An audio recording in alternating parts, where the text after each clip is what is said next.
गुरु पूर्णिमा के शुभ अवसर पे सारे भारतवासियों को, सर्व भगत समाज को मेरी तरफ से करोड़ों करोड़ बधाइयाँ। और मेरी परमात्मा से यही अरदास होगी कि जितने भी भगत इस भारत देश में अन्य अन्य पंथों में, अन्य अन्य संस्थाओं में जुड़े हुए हैं, उस परम पिता परमात्मा को पाने के लिए, उस अचल परमात्मा को प्राप्त करने के लिए उन सबका ये जीवन सफल हो, सबको ये मूल ज्ञान समझ में आए। ये अनमोल जन्म जो इंसान जन्म मिला है जन्मों जन्मों के बाद, ये ऐसे ही ना चला जाए। तो अरदास करेंगे परमात्मा से कि ये आवाज जहां तक जा रही है, स्पीकर के माध्यम से, यूट्यूब के माध्यम से या अन्य किसी सोशल साइट्स के माध्यम से, जहां तक भी आवाज पहुंच रही है, अरदास करेंगे परमपिता परमात्मा से कि सब जीवों का विवेक जागे, सबको समझ में आए कि अगर हम इस दुनिया में आए हैं, इंसान जन्म हमने धारण किया है तो क्यों किया है। क्योंकि जब तक हमें अपने जीवन का मुख्य लक्ष्य ही नहीं पता होगा, तब तक हम कभी अपने जीवन को सफल कर ही नहीं सकते। तो आज गुरु पूर्णिमा का पर्व है। सब भक्तों को, जितने भी गुरुमुख हैं इस पूरे विश्व में, सबको अपने दिल की गहराइयों से बहुत बहुत बधाई हो, मैं देना चाहूँगा। और जो निगुरे हैं, जिन्होंने अभी तक कोई गुरु धारण नहीं किया है, मैं उनको भी कहना चाहूँगा कि गुरु जरूर धारण करो। गुरु धारण करने का मतलब ये नहीं होता कि तुम सोचो कि हमें गुरु की क्या जरूरत है या गुरु को हम भगवान कैसे मान लें। मुद्दा ये नहीं है, क्योंकि आज सारे गुरु भगवान बनने में लगे हुए हैं। गुरु का मतलब है ज्ञान। बचपन से लेके बुढ़ापे तक अगर कोई चीज हमें चाहिए, जिसके लिए हम पैसे तक खर्चते हैं, बच्चों को स्कूल में भेजते हैं, बड़े बड़े इंस्टीट्यूट में भेजते हैं, ज्ञान अर्जित करने के लिए। गुरु माने ज्ञान। और बिना ज्ञान के तो राम जी और कृष्ण जी की भी जीवन लीला देखो तो पूर्ण नहीं है। उन्होंने भी गुरु धारण किया। जब भगवान होके वो गुरु धारण कर रहे हैं, तो क्या एक इंसान को गुरु की जरूरत नहीं है? इस पे विचार करना है और अपने जन्म को सफल करने के लिए गुरु का ज्ञान प्राप्त करना है। तो आज गुरु पूर्णिमा के मौके पे एक बार फिर से सारे विश्व के जीव हंसों को करोड़ों करोड़ बधाई हो, लाखों लाख बधाई हो। बोलिए परमपिता परमात्मा की सतनाम साहिब। तो आज का सत्संग जोधपुर में गुरु पूर्णिमा के उपलक्ष्य पे आयोजित किया गया है। तो आज का सत्संग शुरू करने से पहले परमात्मा के नाम पे एक जयकारा लगाएंगे और फिर सत्संग शुरू करेंगे। बोलिए परमपिता परमात्मा की। सतगुरु बंदी छोड़ कबीर साहेब की। सतगुरु मदनपति साहेब की। दीवान जौहरपति साहेब की। सतगुरु राम सेवक साहेब की। सतगुरु वैरागपति साहेब की। कलीनापुर धाम की सभी भक्तों की, सभी संतों की, पंडाल में आए सभी भक्तों की, इनके माता पिता गुरुदेव की, इस गांव नगर बस्ती की, आज के आनंद की सदा ही जय हो, सदा ही जय हो। साहेब बंदगी सतनाम।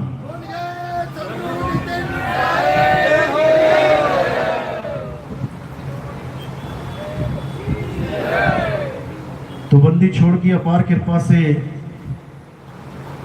सबसे पहले तो हमें ये इंसान जन्म मिल गया, लाख लाख शुक्राना उसका। और उसके बाद हमें इतनी समझ भी आ गई कि गुरु धारण करना है, और भी ज्यादा शुक्राना उसका और गुरु धारण करने के बाद हमें यह भी समझ में आ गया कि सच्चा गुरु होता क्या है, तो उसका तो कोई शुक्राना कर ही नहीं सकता। वो शुक्राने से परे की चीज है। यानी इस मूल ज्ञान को समझने से पहले हम नाना प्रकार के पंथों में जुड़े हुए थे। हम अन्य अन्य गुरुओं के पास बैठे हुए थे। गुरु तो हमने धारण कर लिया था, लेकिन हमें यही नहीं समझ में आया कि आखिर गुरु और सतगुरु में फर्क क्या होता है। गुरु तो सारे ही करके बैठ गए, लेकिन गुरु और सतगुरु का हम भेद नहीं जान पाए। इसी भेद को बताने के लिए सतगुरु बंदी छोड़ कबीर साहब इस धरातल पे आते हैं। हम जीवों को जगाने के लिए इस मृत्यु लोक में आते हैं, इस काल की नगरी में आते हैं और हमें समझाते हैं। कहते हैं रहना नहीं देश बेगाना है, और ये धरती कागज की पुड़िया बूंद पड़े घुल जाना है। रहना नहीं देश बेगाना है। बाकी जितने भी गुरु हैं वो क्या कह के भक्ति करवाते हैं कि ये संसार परमात्मा ने बनाया है, हम लोगों के रहने के लिए बनाया है। इसी में खाना है, इसी में पीना है और इसी में मर जाना है। और परमात्मा कहाँ है? कण कण में परमात्मा विद्यमान है। बात जच गई? बड़ा अच्छा लगा कि बात तो सही है, कण कण में परमात्मा है। अब कण कण में परमात्मा है तो तुम कहां समाओगे जाके? पहले यही विचार कर लो। अगर कण कण में परमात्मा है तो तुम कहां समाओगे? कण कण में ही समाओगे। और अभी क्या लेके बैठे हो? ये कण कण ही जुड़ा हुआ है, ये मिट्टी कण कण ही है। इसी में समाओगे जाके बार बार बार बार बेअंत बार। इसीलिए साहिब ने कहा कि कण कण में है भगवान, ये घोर है अज्ञान। ये परमात्मा का ज्ञान नहीं है, ये परमात्मा कण कण में विराजमान है। कण कण में कौन विराजमान है? ये ब्रह्म विराजमान है। और कबीर साहब का ज्ञान ब्रह्म ज्ञान नहीं है, कबीर साहब का ज्ञान पार ब्रह्म ज्ञान है। ये बात सुनते ही ब्रह्म ज्ञानियों को खलबली मच जाती है। ये नितिन दास क्या बता रहा है? हम तो आज तक यही सुनते आए थे कण कण में परमात्मा है। मेरे भाई, कण कण में परमात्मा नहीं है, परमात्मा घट घट में है। दोनों में जमीन आसमान का अंतर है। कण तो तुम्हारे पैरों के नीचे भी आ रहे हैं, तो तुम अपने पैरों के नीचे परमात्मा को दबाते जा रहे हो क्या? तुम कभी जीवन में परमात्मा पे पैर नहीं रख सकते, क्योंकि परमात्मा इन पांचों तत्वों से न्यारा है। तुम्हारी पहुंच केवल 5 तत्वों तक हो सकती है, लेकिन 5 तत्वों से जो न्यारा है वहां तक कोई नहीं पहुंच सकता। पहुंचने का एक ही रास्ता है, तुम अपने सच्चे स्वरूप को जान जाओ, तब तुम खुद 5 तत्वों से न्यारे हो जाओगे और सीधे उस परम पिता परमात्मा में लीन हो जाओगे। जहां से सफर शुरू हुआ था वहीं जाके अंत हो जाएगा। लेकिन मेरे भाई, ये तब होगा जब तुम सत्य को परख लोगे। इसीलिए साहिब समझा रहे हैं, नीर छीर का करे निवेड़ा और कहे कबीर सुहंस है मेरा। इस दुनिया में 3 प्रकार का ज्ञान है, जीव ज्ञान, शिव ज्ञान और पीव ज्ञान। यानी जीव अवस्था, ब्रह्म अवस्था और पार ब्रह्म अवस्था। इन तीनों का ज्ञान ही पूरे संसार में फैला हुआ है। चाहे हिंदू ले लो, चाहे मुसलमान ले लो, चाहे सिख ले लो, चाहे ईसाई ले लो, किसी भी धर्म में, किसी भी पंथ में, किसी भी संप्रदाय में, कहीं पे भी चले जाओ, तुम्हें यही ज्ञान मिलेगा, जीव और शिव का। यानी परमात्मा साकार है, परमात्मा निराकार है, परमात्मा सर्वगुण है, परमात्मा निर्गुण है। इसके अलावा तुम्हें और कुछ नहीं मिल सकता। इसी 2 प्रकार के ज्ञानों में सारा जगत उलझा पड़ा है। दो पार्टियों में बट गया है, एक साकार पार्टी, एक निराकार पार्टी, यानी सरगुण और निर्गुण। और साहिब क्या कह रहे हैं? सरगुण निर्गुण द्वंद्व पसारा, और दोनों पड़ गए काल की धारा। साकार मानने वाले और निराकार मानने वाले, ये दोनों ही काल के मुख में चले गए। यानी बार बार जन्मना, बार बार मरना, ये कभी समाप्त नहीं हो सकता। समाप्त कब होगा? अरे सरगुण निर्गुण दोनों से न्यारा। और कहे कबीर सो राम हमारा। हमारा राम ना सरगुण साकार है, ना निर्गुण निराकार है। ये सरगुण साकार और निर्गुण निराकार ही अज्ञान है। इसी का खात्मा करने के लिए सतगुरुबंदी छोड़ कबीर साहब इस काल की नगरी में आते हैं, हमें भेद समझाते हैं कि तुम गलत जगह पे आ गए हो भाई। एक पल का भरोसा नहीं कब तुमसे ये शरीर छुड़वा लिया जाए। और इसका मतलब ये नहीं कि तुम्हारी रिहाई हो जाएगी, ये शरीर छुड़वाते ही तुम्हें दूसरा शरीर धारण करवा दिया जाएगा। यानी एक जेल से निकले, दूसरी जेल तैयार है। अब ये जेल कैसे छूटेगी? ये जेल केवल तभी छूटेगी जब तुम्हें यह समझ में आ जाए कि पहली बार जेल में आने से पहले मैं कहां था, पहली बार ये सृष्टि बनने से पहले मैं कहां था, बंधन में आने से पहले मुक्त अवस्था में मैं कहां था। इसीलिए बीजक में पहली साखी यही बोली गई, जैया जन्म मुक्ता हता तैया हता ना कोई, और छठी तुम्हारी है जगह। अरे तू कहां चला भिगोए? तू अपनी अवस्था को छोड़ के तू कहां पांच तत्वों में उलझने जा रहा है? रुक जा, संभल जा। एक बार चला गया तो वापस नहीं आ पाएगा।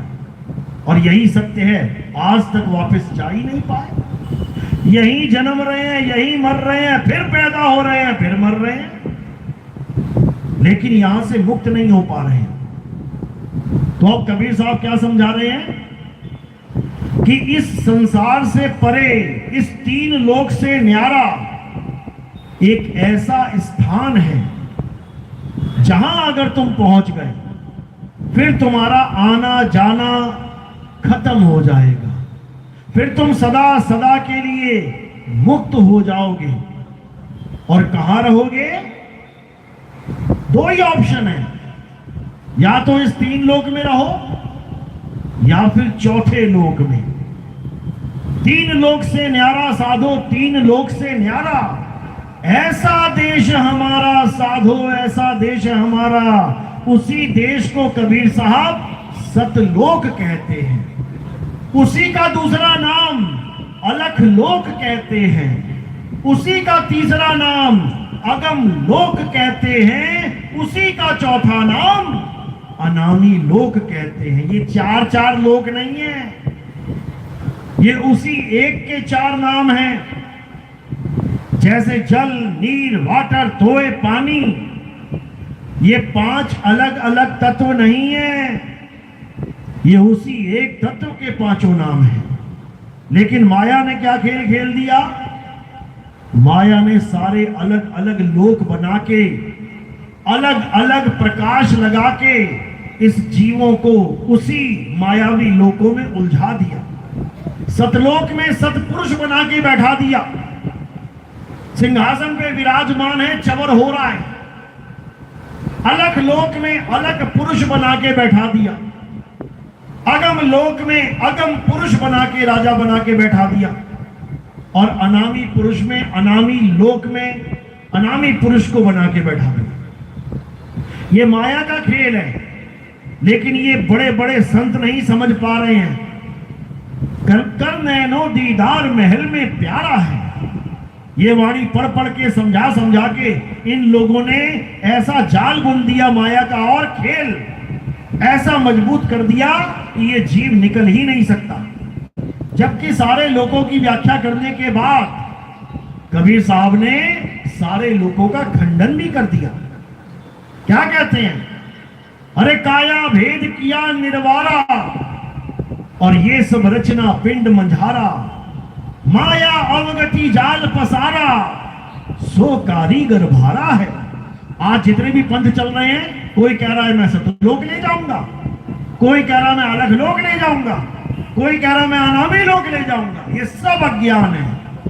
अगर तुम्हें गुरु कहीं ले जाने की बात कर रहा है किसी लोक में, तो समझ जाना वो अज्ञान है। तो कहां जाना है?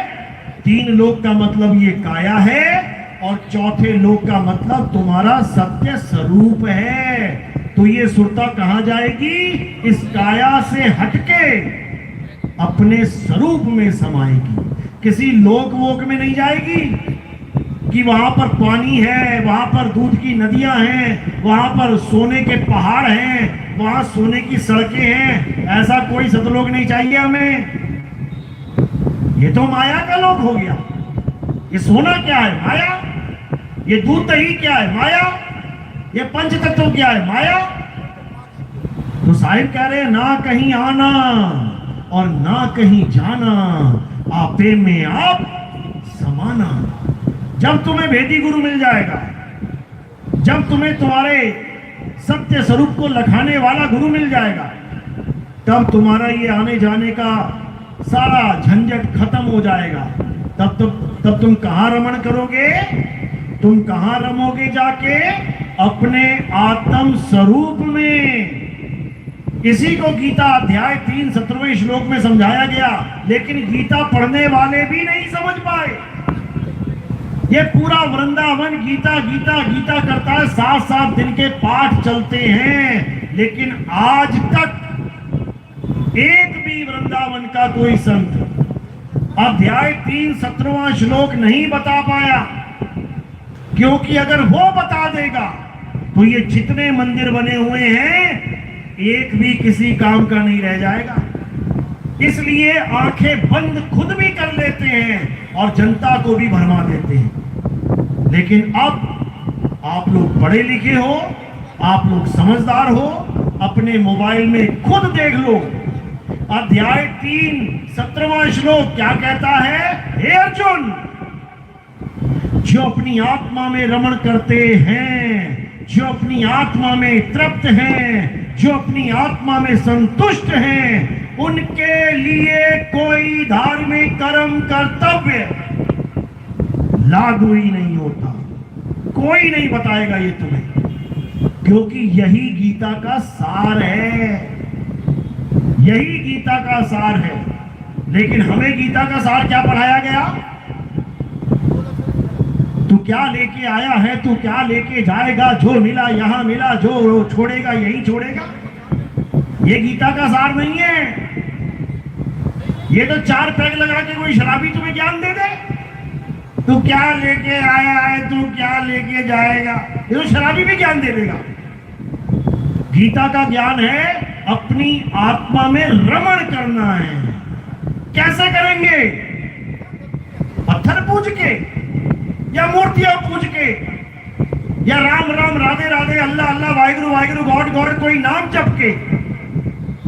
आत्मा में रमण करने के लिए हमें आत्मा का भेदी गुरु चाहिए, जिसे आत्म ज्ञानी गुरु कहते हैं। इसी आत्म गुरु को, आत्म ज्ञानी गुरु को गीता में तत्वदर्शी संत कह के बुलाया गया है। तत्वदर्शी संत का मतलब क्या होता है? तत्व का दर्शन कराने वाला, मंत्र जपाने वाला नहीं कि गीता के नाम पे तुम्हें हरे कृष्णा जपवाया जा रहा है। बिल्कुल नहीं। केवल एक काम करना है, आपने आत्म ज्ञानी गुरु ढूंढना है। लेकिन दुविधा यह है कि आज हमारे सत्संग सुन सुन के ये पत्थर के पुजारी, ये मंत्रों के पुजारी, ये हवन यज्ञ के पुजारी आत्मा आत्मा करने लग गए और उनके चेले समझ रहे हैं गुरुजी बड़ा भारी ज्ञान दे रहे हैं, लेकिन आज तक तो ये ज्ञान दिया नहीं था। आज कहां से ये आत्मा आत्मा होने लग गई? तो धीरे धीरे जब उनको हमारा सत्संग मिलता है, तब उनको समझ में आता, अच्छा ये गंगा यहां से बह रही है, ये गुरुजी बाल्टी यहां से भर के लेके आ रहे हैं, ये मटके यहां से भरे जा रहे हैं। जिस आत्मा का कोई नामो निशान नहीं लेता था, आज ये समझाया जा रहा है कि आत्मा तो अचल होती है। ये कहां से पता लग गया इन लोगों को? ये किसने बताया इन लोगों को? अरे सुन के कह भी दिया तो क्या तुम जान जाओगे अचल होती कैसी है? क्या वो जान गए कि अचल कहते किसे हैं? क्या वो जान गए कि अचल अवस्था होती कैसी है? और अचल के साथ कनेक्ट होने पर हमारी क्या अवस्था बनेगी, क्या ये सब जान जाएंगे? कभी नहीं जान सकते। इनका वो हाल है जो कबीर साहब कहते हैं, अरे करनी तज कथनी कथे, अज्ञानी दिन रात और कुकर समान भौकत फिरे, सुनी सुनाई बात। सुनी सुनाई बात पे तालियां बजानी बहुत आसान है, खूब तालियां बजवाते हैं लोग, लेकिन इससे किसी का कल्याण नहीं होने वाला। जब तक तुम्हें उस अचल का ज्ञान नहीं हो गया, तब तक तुम अचल हो ही नहीं सकते। भले सालों साल तालियां बजवाते रहो, जब अंत समय आएगा तो ये जीव परेशान हो जाएगा। जब अंत समय आएगा इसकी हालत खराब हो जाएगी। जब अंत समय आएगा इसको इतना भी नहीं पता लगेगा करना है तो करूं क्या। लेकिन जो आत्मज्ञान को जान जाते हैं, जो आत्म तत्व को पहचान जाते हैं, वो उसी क्षण से जीवित मुक्त हो जाते हैं। उनको बताना नहीं पड़ता क्या करना है, उनको किसी से पूछना नहीं पड़ता कि अब क्या करूं। उनका गुरु उन्हें तत्व ज्ञान देके, पूर्ण भेद समझा के इस काया को कैसे छोड़ना है, ये पूरा ज्ञान दे दिया जाता है। इसी को कबीर साहब समझा रहे हैं। अरे मरता मरता जग मुआ, मरना जाने ना कोई, और ऐसी मरनी जो मरे बहुर न मरना होए। कैसी मरनी? जैसी गुरुदेव ने समझा दी है कि क्या करना है। इस भटकती हुई सूरत को, यानी इस जीव आत्मा को उस अचल आत्मा में यानी परमात्मा में कैसे लगाना है, इसका भेद समझा देते हैं। इसी को साहिब कहते हैं, सूरत फंसी संसार में, तासे पड़ गई दूर, और सूरत बांध स्थिर करो, आठों पहर हुजूर। कहते हैं राम राम, अल्लाह अल्लाह, वाहेगुरु वाहेगुरु, कबीर कबीर, सतनाम सतनाम जपने की जरूरत नहीं है। एक ही काम करना है, सूरत बांध स्थिर करो, आठों पहर हुजूर। आठों पहर यानी 24 घंटा बस तुमने एक ही काम करना है, उसके अलावा और कुछ करना ही नहीं है। अब वो एक काम क्या करना है, वही भेद गुरु बताता है। उसी को मरने की कला कहते हैं, उसी को शरीर छोड़ने का उसकी कला कहते हैं, शरीर छोड़ने का तरीका कहते हैं। क्योंकि सबके सामने एक समय ऐसा आएगा जब वो सारे जहान में अकेले हो जाएंगे। और वो समय कब आएगा? अंत समय में आएगा। जब तुम्हारी आखिरी सांसें होंगी, तब तुम्हारे भाई बहन रिश्तेदार तुम्हारे सब सामने खड़े होंगे, लेकिन फिर भी तुम अकेले होगे। उस वक्त तुमने क्या करना है, यही वेदी गुरु समझाता है। तो कहते हैं, जिस मरने से जग डरे, मेरे मन आनंद, और मरने पर ही पाइए पूर्ण परमानंद। अगर तुम्हें वेदी गुरु ने भेद समझा दिया है, तुम्हें मरने की युक्ति बता दी है, तो समझ लो कि अब तुम्हें तैरने की युक्ति आ गई है। अब पानी से डर नहीं है, अब पानी से तैर के तुम उसको पार कर जाओगे। केवल वही पार कर पाएगा जिसके पास तैरने की कला है, और जिसके पास केवल बातों की कला है वो डूब के मरेगा, उसको कोई बचाने वाला नहीं है। तो कबीर साहब ने इसी समय का अपने ग्रंथों में जिक्र किया था कि पूरे भारतवर्ष में, पूरे संसार में एक ऐसा समय आएगा जब बच्चा बच्चा आत्मा आत्मा आत्मा करता नजर आएगा। ये 600 साल पहले बोला था कबीर साहब ने। क्या साखी बोली उन्होंने? कबीर आत्म ज्ञान का बड़ा नगर में शोर, और पूछो कैसी आत्मा तो देते दांत निपोर। ये तब की साखी बोली है, उस वक्त के लिए नहीं। उस वक्त तो आत्मा का कोई प्रचार था ही नहीं। हर जगह ब्राह्मणवाद था, हर जगह मुस्लिम समाज था।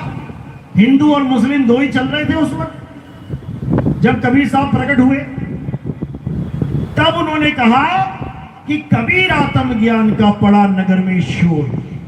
ये उस समय के लिए नहीं बोली गई थी, ये इस समय के लिए बोली गई थी। यूट्यूब खोलो और देखो आत्मज्ञानी कितने बने बैठे हैं। 2018 से पहले एक भी नहीं था जो ये बात करता था कि आत्मा को जानो, आत्म स्वरूप को पहचानो। सबके सब मंत्र देने में लगे पड़े थे, सबके सब पूजा पाठ करने में लगे पड़े थे, सबके सब हवन यज्ञ करने में लगे पड़े थे, सबके सब योग प्राणायाम करने में लगे पड़े थे। लेकिन आज बिना आत्मा के बात नहीं करता कोई। धीरे धीरे धीरे धीरे बच्चा बच्चा आत्मा को जानेगा, आत्मा का नाम सुन के दृढ़ हो जाएगा कि अगर इस दुनिया में कुछ सत्य है तो आत्मा है। लेकिन आत्मा का नाम जानने के बावजूद आत्मा का ज्ञान प्राप्त नहीं कर पाएगा। क्यों? क्योंकि बताने वाले ही नहीं जानते कि आत्मा होती कैसी है। ये सुना सुनाया ज्ञान सब सुना देंगे, लेकिन तत्व ज्ञान कोई नहीं बता पाएगा। इसीलिए दूसरी लाइन में साहिब ने बोला, पूछो कैसी आत्मा देते दांत निपोर। यानी जहां पर भी तुम्हें आत्मा के बारे में कोई बताता मिले, तुम्हारा एक ही सवाल होना चाहिए, गुरुजी आत्म तत्व होता क्या है, कैसा होता है ये आत्म तत्व? फिर देखो तुम्हें 100 तरह के जवाब मिलेंगे। क्यों? क्योंकि आत्म तत्व का नाम सुनाए, अनुभव नहीं किया। अनुभव क्यों नहीं किया? क्योंकि अनुभवी गुरु ही नहीं मिला। इसीलिए साहिब ने समझाया कि अनुभव ज्ञान बिना सब झूठा, और झूठी हाथ लगाई। दुकान तो लगा के बैठ गए बेटा, लेकिन तुम आत्म ज्ञान ना तो खुद प्राप्त कर पाओगे और ना ही एक चेले को दे पाओगे। आत्मा आत्मा करने के बाद भी तुम राधे राधे ही रटोगे। आत्मा आत्मा करने के बाद तुम राम राम ही जपोगे। आत्मा आत्मा करने के बाद तुम अल्लाह अल्लाह वाहिगुरु वाहिगुरु ही करोगे, लेकिन आत्म तत्व को कभी जान नहीं पाओगे। इसीलिए बार बार कबीर साहब ने भेदी गुरु, भेदी किसका? आत्मा का भेदी गुरु, आदि अक्षर का भेदी गुरु। आदि अक्षर मतलब अचल आत्मा, और 52 अक्षर मतलब ये इंसानों के द्वारा बनाए 52 अक्षर। इन्हीं दोनों अक्षरों का भेद समझाते हुए क्या कहते हैं? सोई गुरु पूरा कहावे, जो 2 अक्षर का भेद बतावे। 2 अक्षर का भेद बतावे, ये 3 4 5 का नहीं, 2 अक्षर।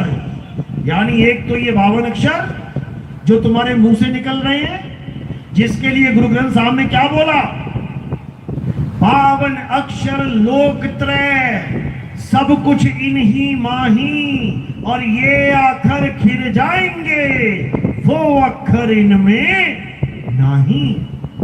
दोनों प्रकार के अक्षरों का भेद बता दिया, लेकिन इन लोगों की समझ में नहीं आ रहा। कहते जहां बोल तहां अक्षर आवा, यानी जैसे ही तुम कोई अक्षर बोलते हो, कोई भी नाम लेते हो, तो अक्षर सामने आता है। मुंह खोलते ही अक्षर सामने आ जाएगा। बोल तहां अक्षर आवा, और जहां अक्षर तहां मन ना रहावा। कहते जहां पर वो अक्षर यानी अविनाशी, जहां वो आत्म सत्ता की बात चल रही है, वहां मन ना रहावा, क्योंकि ये अक्षर बोलने के लिए मन विराजमान है, तभी तो बोल रहे हो। मेरा मन कर रहा है मैं राम राम जपूं, ये मन ही तो कर रहा है राम राम जपने को। तो जहां बोल तहां अक्षर आवा, और जहां अक्षर यानी जहां अबोल तहां मन ना रहावा। जहां पर वो अबोल है, जो बोला नहीं जा सकता, उसी को सतनाम कहते हैं। जो बोला नहीं जा सकता, जो लिखा नहीं जा सकता, जो पढ़ा नहीं जा सकता, उसी को आदि नाम कहते हैं। उसी को कहते हैं आद सच जुगाद सच, है भी सच नानक होसी भी सच। उसी को कहते हैं एक को सतनाम, कर्ता पुरुष, निर्भव निर्वैर अकाल मूरत, अजूनी यानी जो जूनों में शरीरों में नहीं है। और ये सारे अक्षर कहां हैं? ये शरीर में ही विराजमान है। अजूनी सैभंग गुरु प्रसाद, यानी गुरु के द्वारा दिया गया ज्ञान रूपी प्रसाद, यही तुम्हें सतनाम तक पहुंचा सकता है, अन्यथा और कोई मार्ग नहीं है। तो क्या करना है? ऐसा गुरु धारण करना है जो हमें सतनाम का भेद बता दे और इसी सतनाम से हमारी मुक्ति करवा दे। क्योंकि अधूरे गुरु भी सतनाम लेके बैठे हैं, नकली सतनाम। वो बोलेंगे तो यही, आओ हमसे सतनाम ले लो, लेकिन जब तुम कहोगे कि गुरुजी तुम्हारे वाले सतनाम से हमारी मुक्ति हो जाएगी, तो क्या बोलेंगे? नहीं नहीं नहीं नहीं नहीं, सतनाम से मुक्ति नहीं हो सकती। तो गुरुजी मुक्ति कैसे होगी? सार नाम लेना पड़ेगा, सार शब्द लेना पड़ेगा। यही घोर अज्ञान है। कबीर सागर में पहली लाइन अगर इन लोग के समझ में आ जाए तो अगली लाइन पढ़ने की जरूरत ही नहीं पड़ेगी। क्या लिखा है? सत्य नाम है सार, पूछो संत विवेक करी, उतरो भवजल पार, सतगुरु का उपदेश यही। सतगुरु का यही उपदेश है कि सतनाम ही सार है, सतनाम से ही तुम्हारी मुक्ति होगी। यही बाबा रामदेव की वाणी में लिखा है कि सतनाम लेके सब भगत तर जाएंगे, सतनाम से सबकी मुक्ति हो जाएगी। लेकिन अज्ञानी सतनाम को भी झूठा नाम बना के बैठ गए कि सतनाम से भी मुक्ति नहीं होगी। तो कबीर साहब क्या कहते हैं? सतगुरु सोई सतनाम बतावे, और बाकी गुरु कोई काम ना आवे। फिर क्यों बोला कबीर साहब ने कि सतगुरु वो है जो सतनाम बताए? क्यों नहीं बोला सतगुरु सोई सार नाम सार शब्द बतावे? ऐसा भरमा दिया इन लोगों ने जीवों को। तो कहते हैं सतगुरु सोई सतनाम बतावे। अब ये सतनाम कोई मंत्र जंतर नहीं है कि 5 माला 10 माला सतनाम सतनाम जपना है। कबीर पंथी सतनाम भी देते हैं जपने के लिए, सारी उम्र के लिए। यह भी अधूरा ज्ञान है, क्योंकि सतनाम जपना नहीं है, सतनाम को जानना है। बूझे बिरला कोई, बूझना है क्या है सतनाम। तो कहते हैं सत्य नाम कोई नाम नहीं, ये है आपन रूप, और जो जाने इस भेद को पावे आप स्वरूप। अपने स्वरूप को प्राप्त करना है, ये जीव स्वरूप को नहीं। ये तो भटक रहा है, जीव तो प्राप्ति करेगा किसकी? अचल स्वरूप की। अचल। और कैसे होगी? विहंगम चाल से होगी। ऐसा गुरु नहीं चाहिए जो तुम्हें कहे मंत्र जपो मंत्र जपो। गुरुजी मंत्र जप के क्या होगा? मंत्र जप के तुम्हारी कमाई बढ़ेगी। गुरुजी कमाई बढ़ा के क्या करूंगा? इससे तुम ऋण उतारोगे। गुरुजी किसका ऋण उतारना है? गणेश जी का, महेश जी का, विष्णु जी का, ब्रह्मा जी का, काल भगवान का। ऐसा बता के जीवों को सारी उम्र तंत्र मंत्र में उलझा के रख देते हैं ये लोग। ये प्रॉपर थ्रू चैनल लेके जाते हैं, ब्रह्मा के लोग से, विष्णु जी के लोग से होते हुए लेके जाते हैं। यही अज्ञान है। कबीर साहब क्या कहते हैं, गरीबदास जी क्या कहते हैं, ये कभी जीवन में भी नहीं समझ सकते। विहंगम चाल की बात की गई है। सतगुरु के लक्षण कहूं अचल विहंगम चाल, और हम अमरापुर ले गए। क्या कहते हैं? ज्ञान शब्द सरगाल, हम अमरापुर ले गए। यानी मेरी सूरत को वो शब्द गुरु विहंगम चाल से, विहंगम चाल यानी एक पक्षी सीधे आसमान में उड़ जाए। बताओ कहां रुकेगा? एक रॉकेट सीधे मंगल ग्रह पे जाए, कहां रुकेगा? कहीं नहीं रुकेगा। ये ऐसी चाल है कि डायरेक्ट जाती है, नॉन स्टॉप। ये है विहंगम चाल। यानी इस सारे जगत से सूरत हटी और डायरेक्ट सीधे कहां लगी? अपने अचल स्वरूप में। यानी विहंगम चाल से नॉन स्टॉप अचल स्वरूप में लग गई। इसी को गरीबदास जी कह रहे हैं, सतगुरु के लक्षण कहूं अचल विहंगम चाल, और हम अमरापुर ले गए। ज्ञान शब्द सिर घाल। ये जिसको नाम दीक्षा मिली है वही समझ पाएगा मैं क्या बोल रहा हूं, क्योंकि ये सैन बैन है। सैन यानी इशारा और बैन यानी ज्ञान। ये इशारे के द्वारा दिया जाने वाला ज्ञान है। इसीलिए साहिब ने कहा, हम वासी वा देश के जहां जात वर्ण कुल नाही, अरे सैन मिलावा होए रहा शब्द मिलावा नहीं।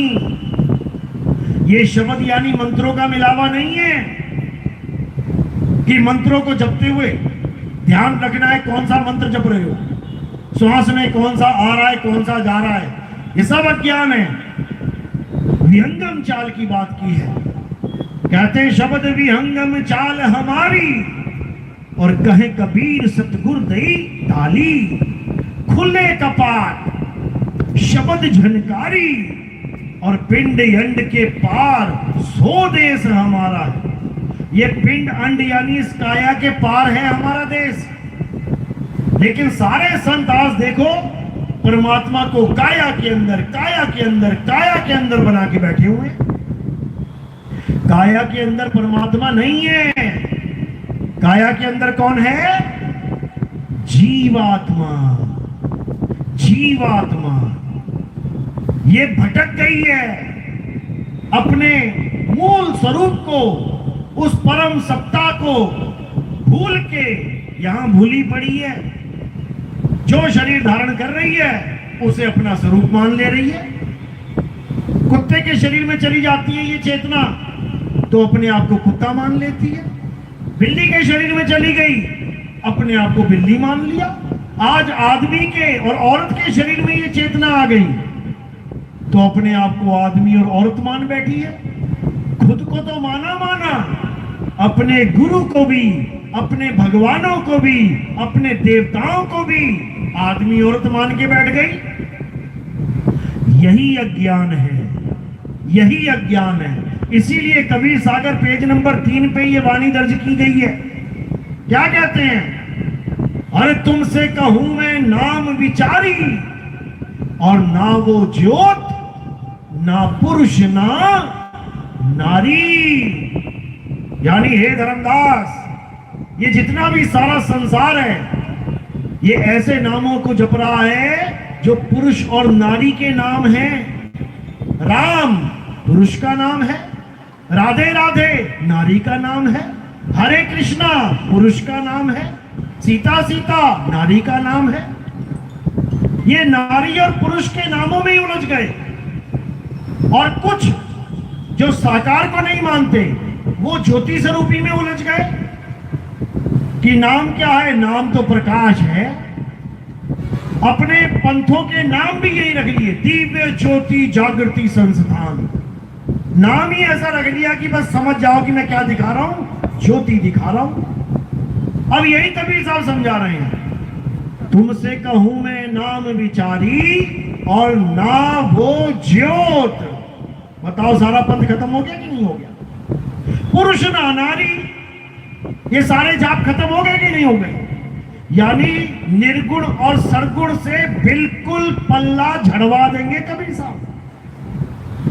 और फिर किस नाम से जोड़ेंगे?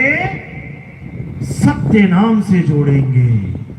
उस सत्य नाम से जोड़ेंगे जो इंसानों ने नहीं बनाया है, जो इंसान के द्वारा नहीं बनाया जा सकता, जो सदा से था, सदा है, सदा रहेगा।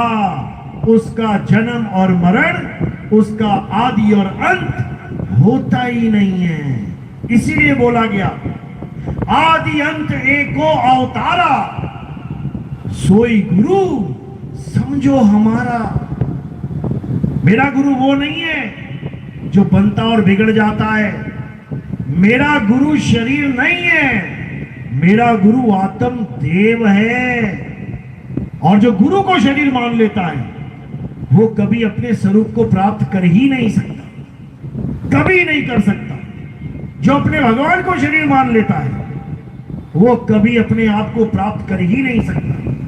इसीलिए गीता में बार बार अर्जुन को समझा रहे हैं, हे अर्जुन, तू और मैं ये शरीर नहीं है। ये जितने भी राजा महाराजा तुझे दिखाई दे रहे हैं, ये ऐसे नहीं है जैसे दिख रहे हैं। यानी पानी पानी को समझा रहा है। एक घड़े का पानी दूसरे घड़े के पानी को समझा रहा है कि हम दोनों घड़े नहीं हैं, हम पानी हैं। और ये जितने भी घड़े दिख रहे हैं, ये वो नहीं है जो तू उसे समझ रहा है। ये सब शरीर हैं, हम तुम और ये सब पानी हैं। लेकिन कैसे पता लगेगा कि सामने वाला पानी है, सामने वाला आत्मा है? जब अपने आप को जानोगे, जैसे ही खुद को पहचान लोगे, तुम्हें समझ में आ जाएगा कि मैं घड़ा हूं ही नहीं, मैं तो पानी हूं। अब सामने जितने भी घड़े बैठे हुए हैं, सबके पानी का ज्ञान हो जाएगा। इसी को बोला है, सोई जाने जेह देव जनाई, और जानत तुम ही हुई जाई। यानी उस आत्म देव को जानने पर तुम आत्मा ही हो जाते हो। और जब तक आत्म देव को नहीं जाना, तब तक तुम शरीर ही बने रहते हो। तो ये ज्ञान कबीर साहब ने इस धरातल पे हम लोगों के लिए प्रसारित किया। और ये नहीं कि कबीर साहब ही समझा रहे हैं, हर ग्रंथ बता रहा है। मुसलमानों में देखोगे, इसी आत्म ज्ञान का नाम क्या दिया गया है? अनल हक। आप YouTube पे सर्च कर लेना, मोबाइल में लिख लेना, अनल हक। क्या मतलब है इसका? इसका यही मतलब है कि मैं आत्मा हूं। यानी मुसलमान फकीर भी यही समझा के गए हैं हमें कि हम शरीर नहीं, आत्मा हैं। गोल्डन टेम्पल का नाम सुना है आपने, श्री हरमंदिर साहब का? क्या आपको पता है कि उसका नींव पत्थर किसने रखा था? मुसलमान ने। क्या नाम था उसका? मियां मीर एक पंडित जी से क्यों नहीं रखवाया, मुसलमान से क्यों रखवा दिया? क्योंकि वो मुसलमान आत्मज्ञानी थे, आत्मज्ञान का प्रचार होता था। बाबा बुल्ले शाह आत्मज्ञानी थे। क्या कहते हैं? कहते हैं ना मैं भेद मजबदा पाया, यानी मैंने कोई भी भेद नहीं डाला मजहब का कि हिंदू है कि मुसलमान है कि क्या है क्या नहीं, हटाओ इसको। ना मैं भेद मजबदा पाया और ना मैं आदम हब्बा जाया। सारे मुसलमानों को यह पढ़ा दिया गया है कि हम किसकी औलादे हैं? आदम और हब्बा की। यानी हमारे पहले पिताजी, इस दुनिया का पहला आदमी और पहली औरत कौन है? आदम हब्बा। अगर आप इस बात को मानते हो तो आप मुसलमान हो, और अगर आप इस बात को नहीं मानते तो आप मुसलमान नहीं हो। तुम भले सारी उम्र नमाजें पढ़ते रहो, अगर तुम ये नहीं मानते कि आदम और हव्वा से ये संसार पैदा हुआ है, हम सब पैदा हुए हैं, तो तुम मुसलमान नहीं हो। तो बाबा बुल्ले शाह ने उसी वक्त, उस जमाने में डंके की चोट पे क्या बोल दिया कि ना मैं भेद मजबदा पाया, ना मैं आदम हब्बा जाया। जाया यानी पैदा होना, कि मुझे पैदा करने वाला ना कोई आदम ना कोई हब्बा। अरे मुझे कौन पैदा करेगा? मैं आत्मा हूं। आत्मा को भी कोई पैदा कर सकता है क्या? कोई नहीं कर सकता। तो बड़ा विरोध हुआ उस वक्त भी, लेकिन संतों ने उस परम तत्व का ज्ञान प्राप्त करके सबको उसी तत्व ज्ञान से जोड़ा। उसी को अनल हक कहते हैं। ईसाइयों में उसी को ट्रुथ कहते हैं। कहते हैं गॉड इज ट्रुथ। ट्रुथ यानी सत्य है। और सत्य क्या है? हे अर्जुन, आत्मा ही सत्य है। उस आत्मा को ही सत्य बोला गया बाइबल में। लेकिन अज्ञानियों ने क्या कर दिया? ईसा मसीह को ले आए सामने, कहते ईसा मसीह परमात्मा है, यानी शरीर को परमात्मा घोषित करने में लग गए। जबकि बाइबल में 4.24 लिख दो तुम, बाइबल 2.24 देखो क्या लिखा है। वहां लिखा है कि परमेश्वर आत्मा है। परमेश्वर आत्मा है। कौन सी आत्मा? ये जीवात्मा परमेश्वर है क्या? ये जो 84 में धक्के खा रही है जीवात्मा, इसको परमेश्वर बोला क्या? अचल आत्मा को परमेश्वर बोला है। परमेश्वर अचल आत्मा है। इसी अचल आत्मा को होली स्पिरिट कहते हैं।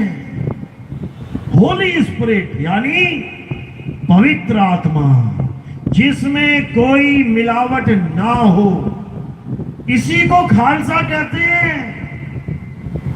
सिखों में जो सुना होगा, अपने खालिस्तान बनाना है, खालिस्तान बनाना है। ये खालिस्तान कोई जगह का नाम नहीं है, ये हम सबको खालिस बनाना है। जीवात्मा से अचल आत्मा बनाना है। इसको कहते हैं खालिस हो जाना। राज करेगा खालसा, आकी रहे ना कोई। यानी जो खालिस हो जाएगा वही राज करेगा। और राज कहां बैठ के किया जाता है? सिंहासन पे। सिंहासन लगा हुआ है, लेकिन तुम्हें चढ़ना ही नहीं आता। तुम जमीन पे धक्के खा रहे हो, मिट्टी में लोटपोट हो रहे हो, और परमात्मा का सिंहासन अचल अवस्था में लगा पड़ा है। इसी को कबीर साहब ने बताया, अब तो जाए चढ़े सिंहासन और मिले हैं सारंग पानी, राम कबीरा एक भय हैं। ये जो हाथ का निशान है ना, यही है। राम कबीरा, राम कहाँ है? ये राम है। और कबीरा कहाँ भटक रहा है? ये है। किसके साथ भटक रहा है? ये तीन गुणों के साथ भटक रहा है। तो राम कबीरा एक भय है और कोई ना सके पहचानी। अब उसे कोई नहीं पहचान सकता, क्योंकि जो तू सो हम। अब हम दोनों एक हो गए हैं। कैसे एक हो गए हैं? अरे तो ही मोही, मोही तो ही अंतर कैसा, कनक कटिक जल तरंग जैसा। जैसे सोने का आभूषण पिघला के सोने में ही चला जाए, जैसे पानी की लहर पानी में ही मिल जाए। अब कौन पहचानेगा उसे? कोई नहीं पहचान सकता। इसी को गुरु ग्रंथ साहब में बोला गया, आत्मा परात्मा एको करे, अंतर की दुविधा अंतर मरे। तो जो गुरु होता है वो दुविधा को खत्म कर देता है, वो अज्ञानता को खत्म कर देता है, वो ऐसी बंदगी देता है कि ये जीव ही जगदीश हो जाता है। तो क्या कहते हैं? हरे कोटि तो ब्रह्मा भय और कोटि भय ईश, साहिब तेरी बंदगी से ये जीव होए जगदीश। किसी का नाम नहीं जपना है, जिसका नाम जपना चाहते हो वैसा हो जाना है, कल्याण हो जाएगा। लेकिन अज्ञानतावश ये जीव कभी समझ ही नहीं पाता। लेकिन घबराने की जरूरत नहीं है। अब वो समय आ गया है जिसके लिए हर ग्रंथ में पहले से ही भविष्यवाणियां कर रखी हैं। हिंदू धर्म में बता रखा है कि 9 अवतार हो चुके हैं, एक 10वां अवतार आएगा और सारे संसार को सनातनी बना देगा। सनातनी, इसका मतलब ये नहीं है कि सारे संसार को पूजा पाठ में लगा देगा, सारे संसार की चोटियां रखवा देगा, सारे संसार के हाथ में घंटियां पकड़ा देगा। सनातनी बनाएगा। सनातनी, सनातनी क्या होता है? अध्याय 2 24वां श्लोक, हे अर्जुन, ये आत्मा छेद्य है, अशोष्य है, अदाह है। ये आत्मा अचल है, सदा स्थिर रहने वाली है। ये आत्मा पुरातन है, ये आत्मा ही सत्य सनातन है। यानी तुम्हें सत्य सनातन अचल आत्मा का ज्ञान देने वाला आएगा और सारे संसार को सनातनी यानी अचल आत्मा ही बना देगा। यही मुसलमानों के ग्रंथ में बोला गया। कहते हैं 1400 साल पहले मोहम्मद साहब अरब देश में खड़े होकर हिंदुस्तान की तरफ मुंह करके घंटों घंटों खड़े रहते थे। वहां पे क्या लिखा है? मशरक, यानी मशरक यानी पूर्व दिशा की तरफ। अरब देश से जब पूर्व दिशा की तरफ खड़े होगे तो हिंदुस्तान की तरफ आएगा तुम्हारा चेहरा। लोगों ने उनसे पूछा कि ऐ नबी, तुम घंटों घंटों खड़े रहते हो, पूर्व दिशा की तरफ देखते रहते हो, ऐसा क्या है वहां? तब क्या बोले उस समय कि मुझे हिंदुस्तान की तरफ से खुशबू आती है, अमन की खुशबू आती है, ज्ञान की खुशबू आती है, चैन की खुशबू आती है। एक ऐसा मुहिम चलेगा, एक ऐसा आंदोलन चलेगा जिसका नाम क्या बताया उन्होंने? गजवाए हिंद। उन्होंने कहा हिंदुस्तान की धरती से एक ऐसा मुहिम छिड़ेगा, एक ऐसा ज्ञान चलेगा जो सारे संसार में फैल जाएगा और सबको मुसलमान बना देगा। समझो, मुसलमान का मतलब ये नहीं कि टोपियां पहना देगा सबको, मूछें उड़वा के दाढ़ियां रखवा देगा सबकी। मुसलमान 2 शब्दों से बना है, मुसल्ला प्लस ईमान। यानी वो 2 चीजों का ज्ञान समझा देगा। सबसे पहले तो ईमान बताएगा कि ईमानदार बन जाओ, और उसके बाद मुसल्ले पे खड़े कैसे होना है, यानी असली नमाज पढ़ना सिखा देगा। ये 52 अक्षरी नमाज छूट जाएगी। ये बोला गया है और यही ईसाइयों में समझाया गया कि ये मत सोचो कि ईसा मसीह खत्म हो गए हैं, वो वापस आएंगे। उसका नाम रखा है सेकंड कमिंग। ईसा मसीह दोबारा आएंगे, घोड़े पे बैठ के आएंगे, हाथ में लोहे की तलवार लेके आएंगे। यही इमाम मेहदी के लिए बोला गया, घोड़े पे बैठ के आएंगे, हाथ में तलवार लेके आएंगे। यही कल की अवतार के लिए बोला गया, घोड़े पे बैठ के आएंगे और हाथों में तलवार लेके आएंगे। लेकिन कोई नहीं समझ पाया कौन सा घोड़ा और कौन सी तलवार। ये बुद्धि का घोड़ा है, यानी तुम्हारी जो बुद्धि में जंग लग गया है, उस घोड़े को दौड़ाएंगे, तुम्हारी बुद्धि काम करने लग जाएगी और साथ में विवेक की तलवार दे देंगे। उस तलवार से तुम सत्य और असत्य का निबेड़ा करते जाओगे, असत्य को काटते जाओगे और सत्य को अपनाते जाओगे। यही बात महात्मा बुद्ध के ग्रंथों में दर्ज है कि एक बुद्ध तो आके चले गए, एक बुद्ध और आएगा, जिसका क्या नाम बताया? मैत्रेय बुद्ध। मैत्रेय मतलब यानी जिस समय भाई भाई का दुश्मन हो जाएगा, धर्म धर्म का दुश्मन हो जाएगा, संप्रदाय संप्रदाय का दुश्मन हो जाएगा, सारे संसार में अज्ञान फैल जाएगा, भगवानों के मंदिरों से चोरियां होने लग जाएंगी, भगवान को लोग ठगने लग जाएंगे, तब वो बुद्ध आएगा जिसका नाम मैत्रेय बुद्ध है। और वो क्या करेगा? वो सबकी दोस्ती करवा देगा। वो हिंदू मुस्लिम सिख ईसाई सबको एक करने का ज्ञान समझा देगा। वो सारे भेदभाव को मिटा देगा, ऊंची जात नीची जात छोटी जात सब खत्म कर देगा, सबको आत्म तत्व से जोड़ देगा, सबको आत्म ज्ञानी बना देगा। यही बाबा नानक के ग्रंथ में दर्ज है कि आन 78 जान 97 होर भी उठसी मर्द का चेला। यानी एक ऐसा चेला आएगा, किसका? मर्द का चेला। मर्द कौन है? वो अचल शब्द गुरु ही मर्द है। यानी एक ऐसा चेला आएगा जो सबको उस अचल सत्ता से जोड़ देगा। इसी को बोला गया है शब्द गुरु सूरत धुन चेला। यानी वो तुम्हें ऐसे गुरु का ज्ञान दे देगा जिसके ना हाथ है, ना पैर है, ना आंख है, ना बाल है, ना खाल है।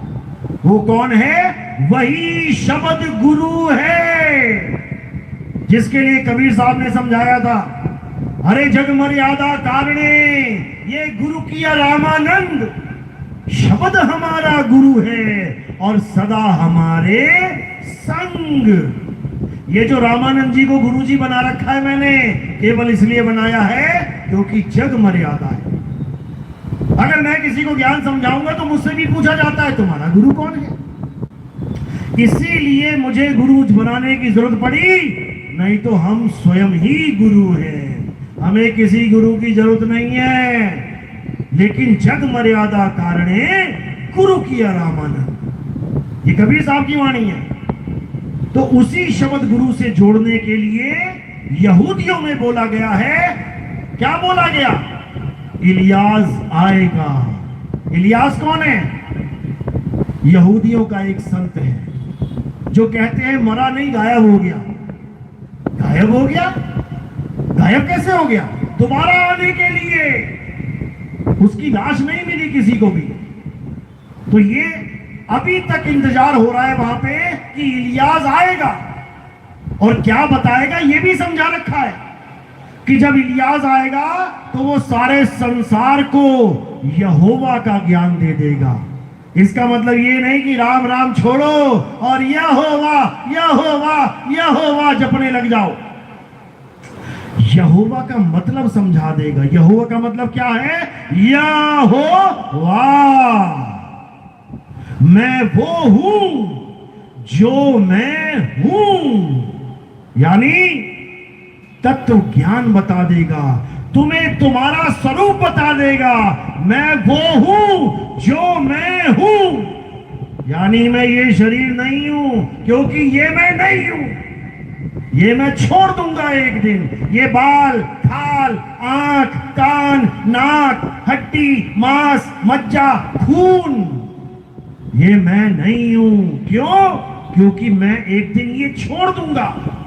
तो मैं क्या हूं? आत्मा हूं। इसी आत्मज्ञान को या हो वा कहते हैं। ये ज्ञान देगा वो और सारे संसार को एक कर देगा। और वो समय अब आ गया है, आ गया है।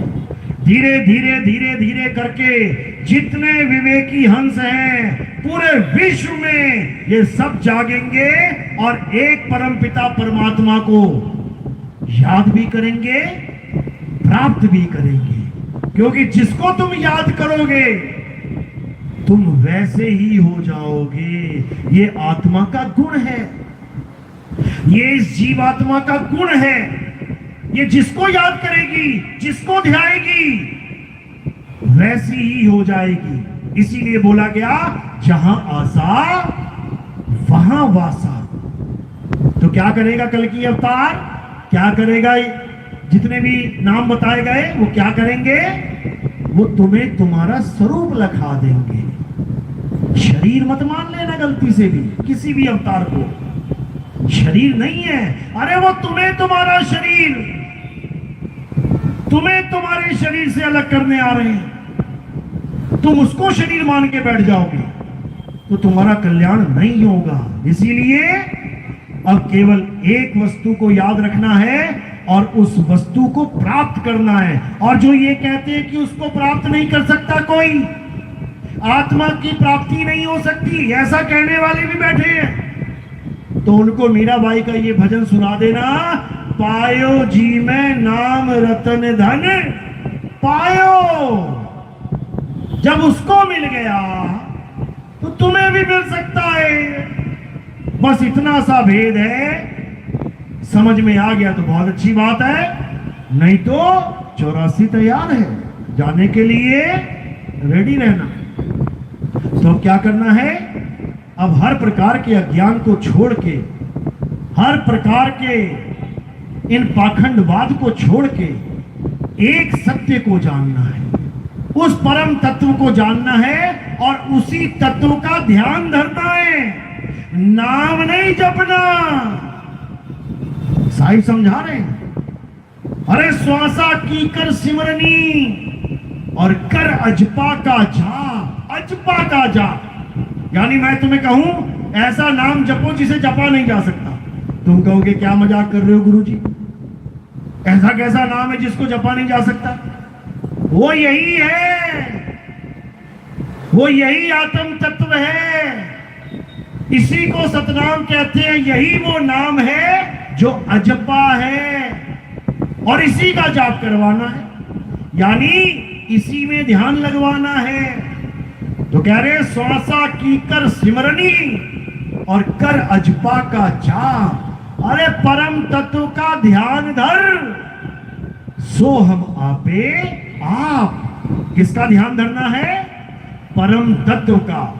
लेकिन तुम ध्यान धर नहीं पाओगे बिना गुरु के, क्योंकि बिना गुरु के तुम केवल उस चीज का ध्यान कर सकते हो जो तुमने देखी है या जिसकी तुम कल्पना कर सकते हो। तुम उस तत्व का ध्यान नहीं कर सकते जो तुमने कभी देखा ही नहीं है, जिसके बारे में तुम जानते ही नहीं हो। उसका ध्यान कैसे करना है ये केवल भेदी गुरु समझाता है। और जब भेदी गुरु समझा देता है तो इस जीवात्मा को परमात्मा का भेद समझ में आ जाता है। इसको पता लग जाता है कि आखिर ये मुक्ति होगी तो कैसे होगी, और उसके बाद ये सारे बंधनों से दूर होके उस निर्बंध की साधना में लग जाता है। इसीलिए साहिब ने समझाया, अरे बंधे को बंधा मिला छूटे कौन ही उपाय, और कर सेवा निर्बंध की तो पल में लेत छुड़ाए। बोलिए परमपिता परमात्मा की सदा ही जय हो। साहिब बंदगी सतनाम।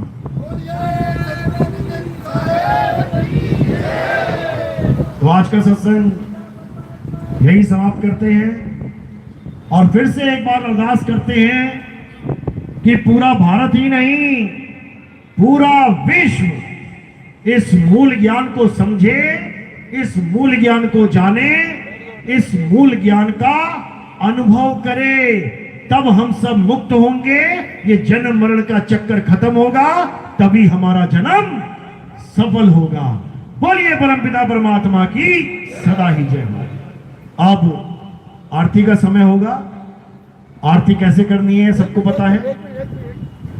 आरती के लिए एक एक करके आएंगे और थोड़े से फूल उठा के मेरे सिर पे रखेंगे।